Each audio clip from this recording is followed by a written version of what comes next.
everyone. Welcome to MJS Coaching Football. Thank you for watching my channel. I really appreciate it. Coach Sullivan here, defensive coordinator, and I hope that your 2021 season was as successful as ours was. In this presentation today in our 3-4, I want to go over one of our sim pressure coverages that we call Maroon Mole. Okay, so it's a variation of, if non-subscribers, push that button, Maroon Rat. Okay, and there's also built-in disguises within this particular alignment. So there's a lot for me to cover here. I'm going to go through the key terms on the left to help you understand the basics of how we execute Maroon Mole, and then a lot of the nuances, including the disguises within this alignment, I'll bring to life over here. Okay. In the diagram, I have it up here versus 2x2, what we call Detroit, and down here versus 3x1 that we call Toledo. Okay, again, this is third down, definite pass situation. This is a pressure coverage, right? Sim pressure. So we usually see four wide receivers, whether it's 2x2 or 3x1, right? So, sorry. Okay, that's why I have it drawn up that way. So over here, the first key term is the front itself.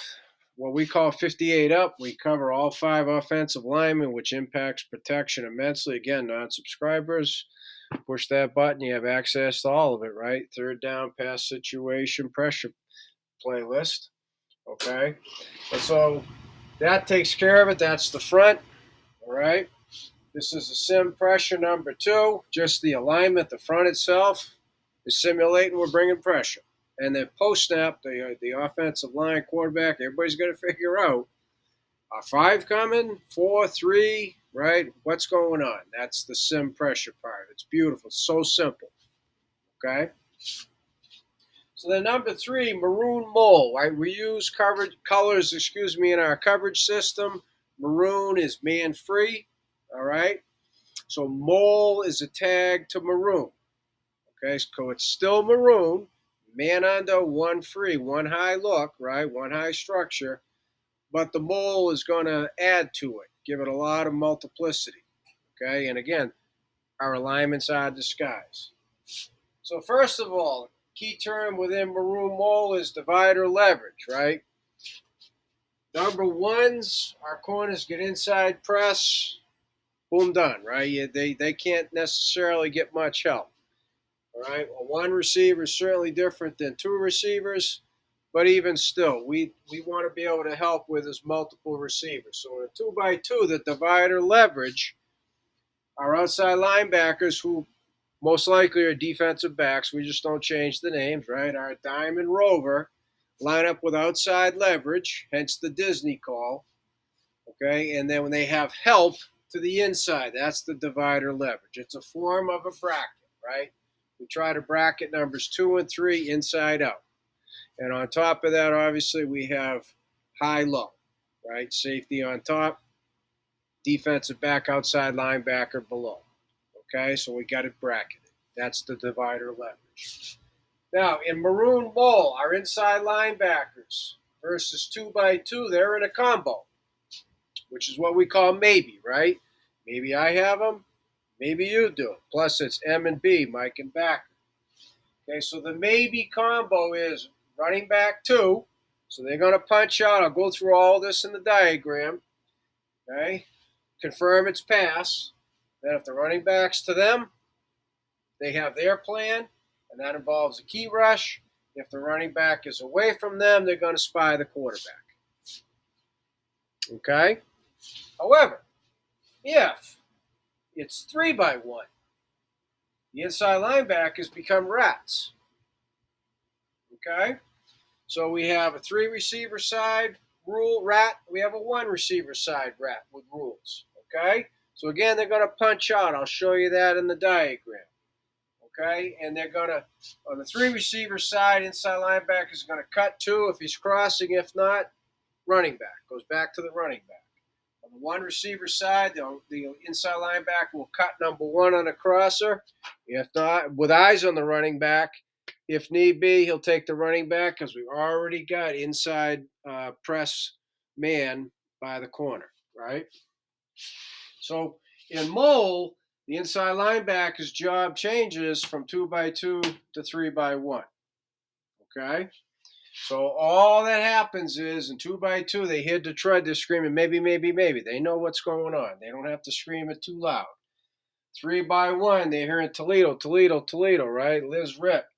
They're just going to rats, rats, rats, rats, rats. And I give the freedom for the players if they want to use something else and they know what it means, rats, they can do that, right? Give them a little buy-in. The outside linebackers, as I said, whether it's number 2 or number 3, they're going to be in Disney, which means outside leverage, right, because of the divider, and they're going to be at 3 yards. When I say 3 yards, I mean 3 yards from the receiver. So if numbers 2 or 3 is on the line, they'll be a little further back, and that's toes at 3, by the way. If they're in the backfield off the line, they'll be pulled a little bit closer. Okay, simple as that. They'll never get any closer to the line of scrimmage than the heels of their defensive end. So they're never offsides. We give tangible landmarks whenever possible. Okay? And so when their guy goes hard on a crosser, they'll deliver it, but screaming cut, cut, cut, cut, cut, and then they become the rat. And I'll go over that. Okay? So they're not going to chase their man across the field. A rat's going to pick up their crosser. Cornerbacks are inside press man. Now here we go, right? The whip is the rat, but the whip is going to actually line up at 5 yards, toes at 5, right? And Maroon rat, he doesn't do that. He comes from a too high look. And then the free safety, still deep middle third, but he's going to line up at 15. Right? Middle of the field over the ball, ball's in the hash, right in the middle of the field on the post, right? The part of the post in the ground.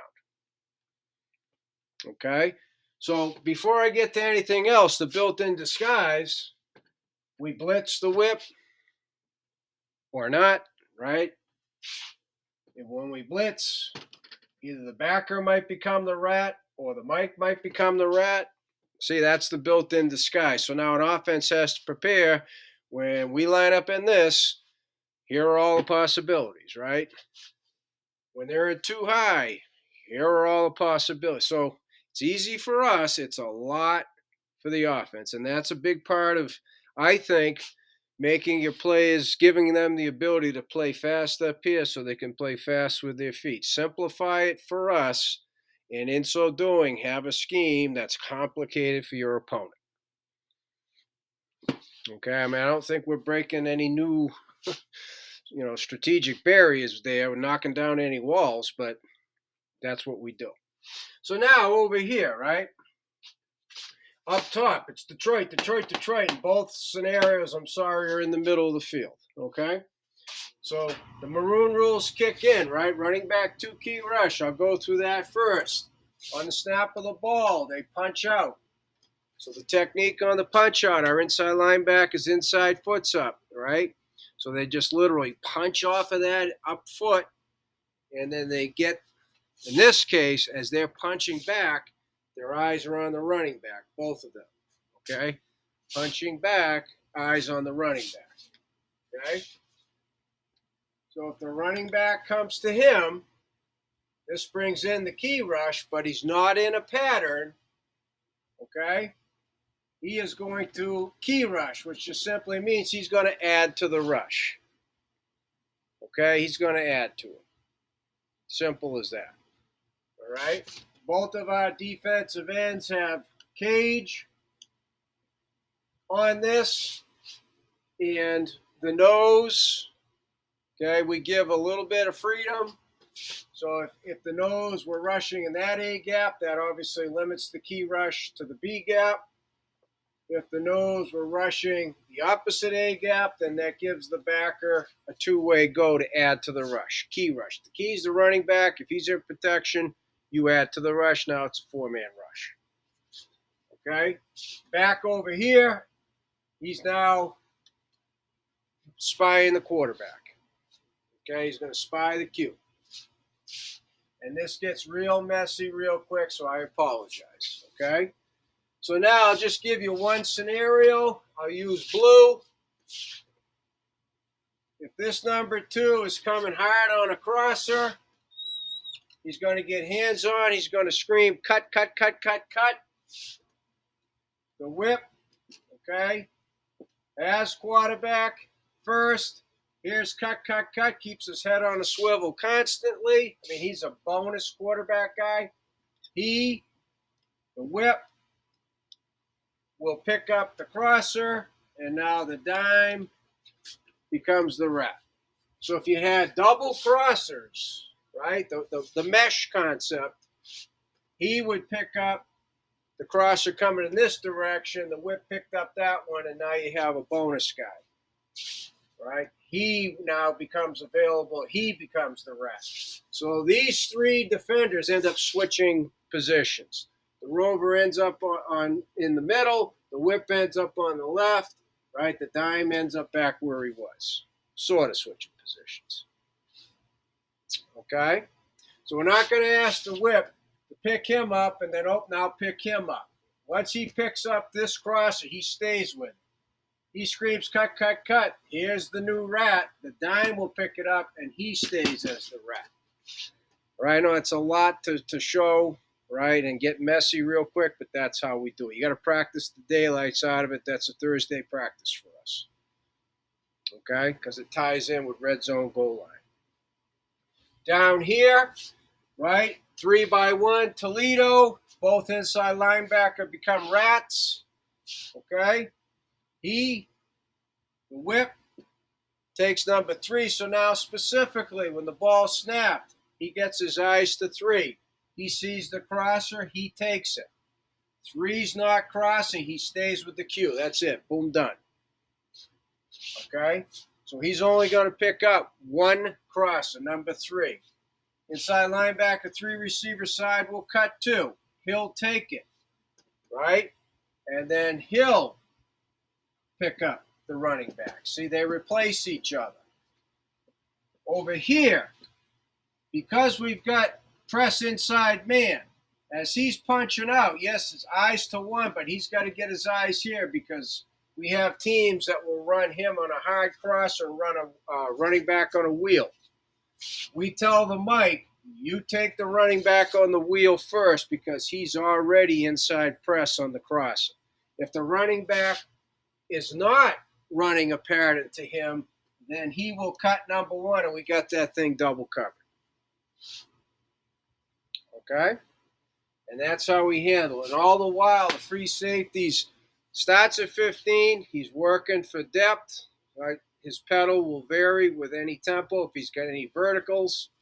And that's our only guy who has got his eyes always on the quarterback because he's the only true zone defender. That's the Maroon, right? Man free.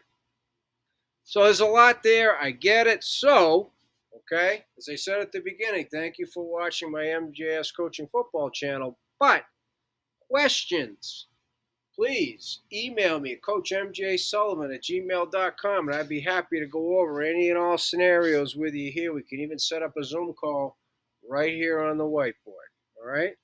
Thanks for watching. Have a great day.